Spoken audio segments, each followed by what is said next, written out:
Dust and blackmail drove a pure-hearted medical student to jump from a building. Yet 7 days later, another corpse appeared, bearing the exact same fall injuries as his. The story takes place in 1998 in Hefei, where the city's nightlife was shrouded in neon red and shadows. Su Yuan leaned against the wall of a nightclub corridor, a cigarette flickering between folded tissues. For a woman like her, life was nothing more than a transaction with a clear price tag. But she never imagined that a nightmare would become a prelude to death. One late night, Su Yuan awoke in terror, her whole body drenched in cold sweat.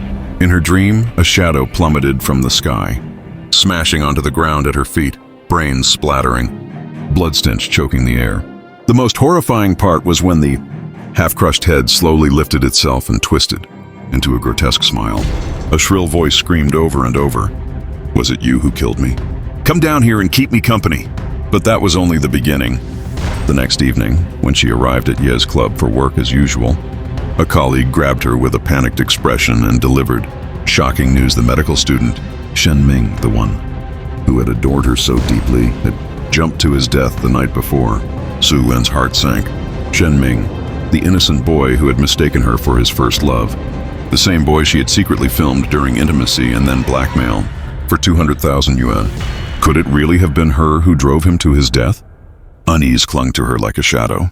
In the days that followed, she constantly felt a pair of eyes watching her from the darkness, until one late night after work, she clearly heard footsteps behind her, echoing her every move.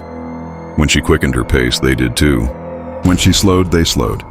Terrified, Su Yuan broke into a desperate run, only to trip and fall to the ground.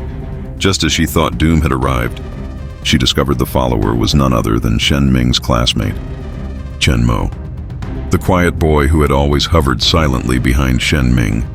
Barely noticeable, Chen Mo explained softly that he only wanted to make sure she got home safely, secretly escorting her through the night. His scholarly air, so much like Shen Ming's, gave Su Yuan a brief sense of relief.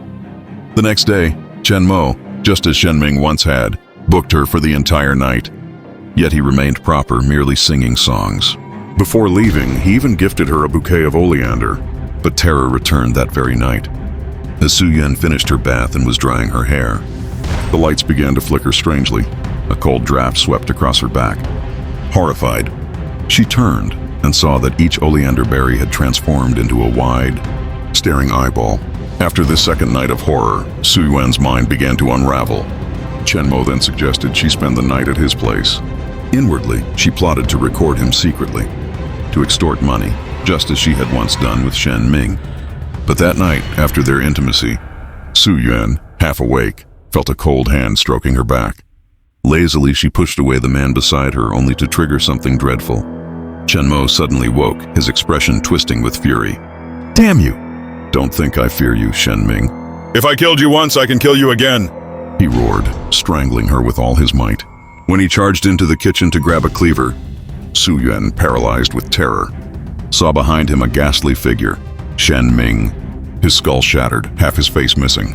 No matter how much she screamed and begged, Chen Mo, possessed, it seemed, insisted she was Shen Ming. The knife rose and fell with madness. By the time the police arrived, the scene was horrific beyond words.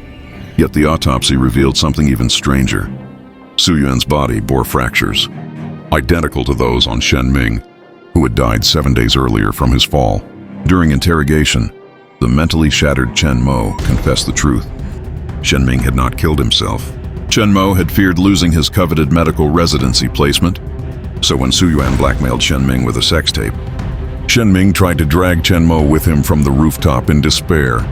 In the struggle, Chen Mo had pushed him, sending him plummeting to his death. "Officers, I never meant to kill anyone," Chen Mo trembled. But what I saw wasn't Su Yuan. It was Shen Ming, half his face crushed. He told me letting me live was too merciful, that I must pay in blood, that he would come for me again. So, do you believe a wrong spirit can kill again by borrowing human hands?